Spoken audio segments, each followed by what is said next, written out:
The misty mountains cool. That's what Bilbo Baggins hates! Dr. Clock, A wizard is never late. And what about very old friends? There's always been a Baggins living here under the hill in Bag End. I love Lord of the Rings, and since getting into 3D modeling, printing and making fun stuff, I feel like it's been a rite of passage for any crafty geek to make an attempt at something from Lord of the Rings. This video is made to document my process and all the things I've learned about 3D modeling, 3D printing, making terrariums, so you can follow along. If you have a 3D printer, you can download my files for free in the link below.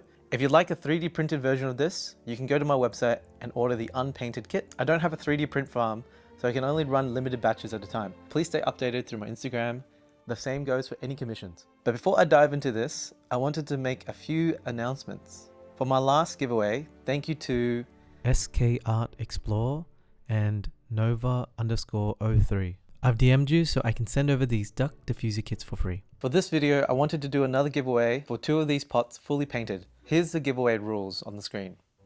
Another thing I've started is a Patreon. So if you like what I do, and you wish to support me to continue making these cool things, yeah, just join me over there. You'll be the first to know when I'm doing commissions, and any files that I'm working on will be released for free. All right, onto the video. At first, I wanted to make a diffuser of Bag End with the chimney being smoked, just like how I made the ducks over here in the bathtub with the diffuser being steamed. But upon doing further research, I learned that most indoor terrarium plants and bonsais don't like to be constantly watered, so that idea was scrapped. But still, I took a trip to my local garden store and was inspired by the variety of pot designs. I poured through countless hours of indoor plants and terrarium content and inspiration, and I found some things that were really interesting, like this flatbed mini garden or these other hobbit-inspired terrariums people made. I tried to model my own version to see how it fared. Mainly taking inspiration from the flatbed mini garden, I tried making my first pot kind of rectangular and seeing if I can somehow build the house inside the pot itself. I tried making the perimeter of the pot look pretty organic, like misty mountains, just getting really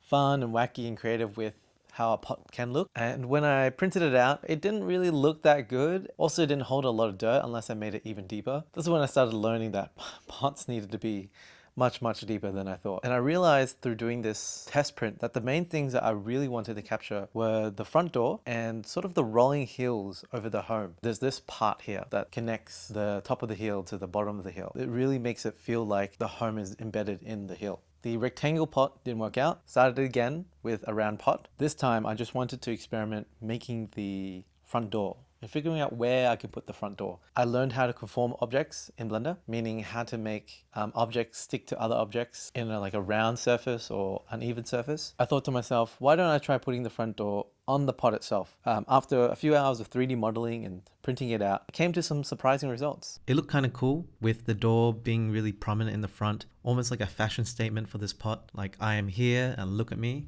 Now the next challenge was, how do I make it look like there was rolling hills over it and around the home? So I went back to Blender and tried making these little boxes or catches of the dirt. I thought maybe I can make the moss kind of climb up the pot and around the pot to give the illusion of rolling hills. When I printed it out, it kind of looked weird, didn't look too good, and you couldn't put much dirt in it too. At this point, I was really frustrated that nothing I was doing was really working. I really just wanted it to look like the hill was behind the home, and this was a really whack moment that led to a breakthrough in the design process, because I was watching a lot of research about how buildings were made into hills, and one thing that popped up were how steps were made uphill.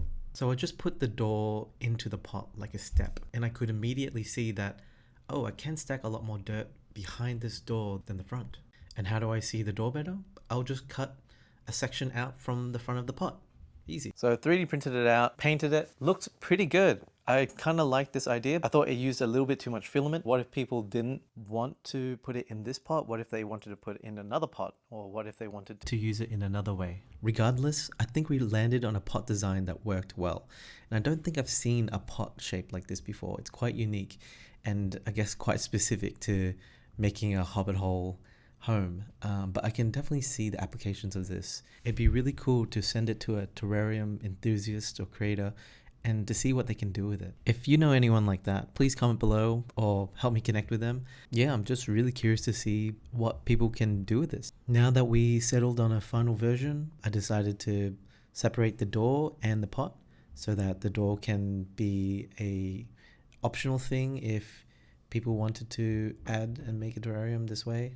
I cleaned up the draft version of the door, added a bit more detail and some legs so that can just be stuck into the dirt and anywhere. I also created these little miniatures to add to the scene and sell this as a mini hobbit house.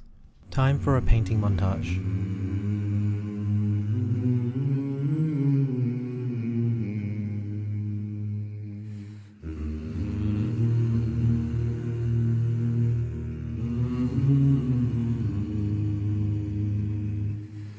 Far over the misty mountains cold,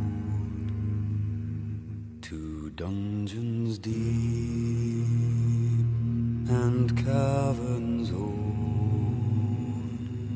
we must away ere break of day to find our long forgotten gold. The pines were roaring on the height, the winds were moaning in the night. The fire was red, it flaming spread. The trees like torches blazed with light.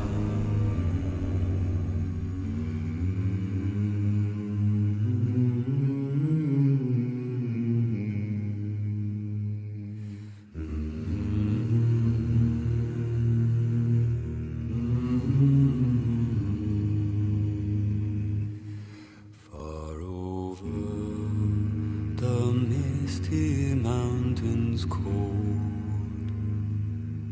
to dungeons deep and caverns old, we must away ere break of day to find our long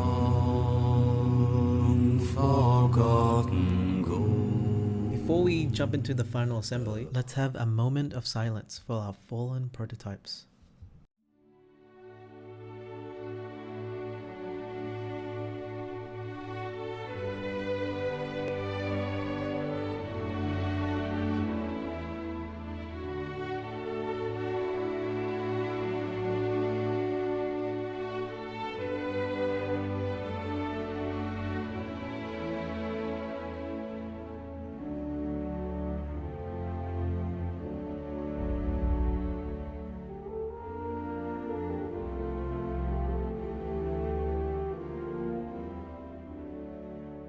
Time for the final assembly. So at this point I had no idea how much is going to fit in this pot. I have moss, a bunch of these terrarium plants, some moist dirt, and this evergreen juniper bonsai. I start with shoveling the dirt into the pot just so there's an even ground layer.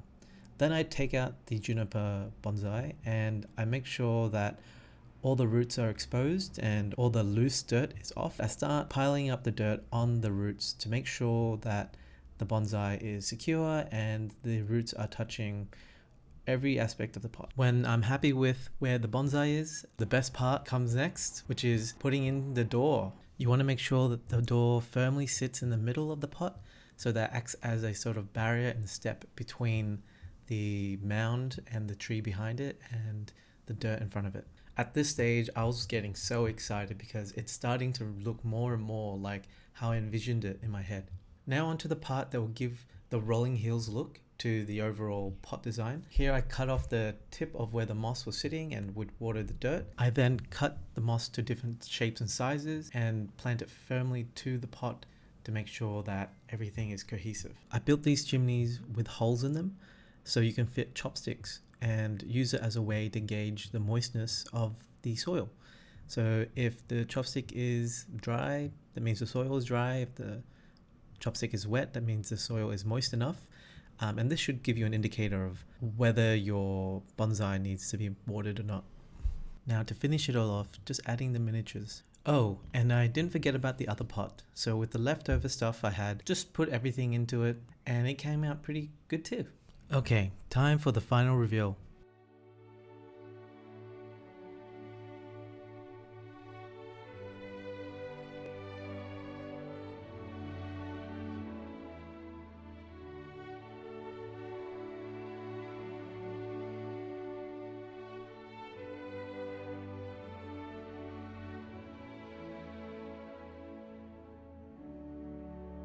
Damn, looks pretty cool.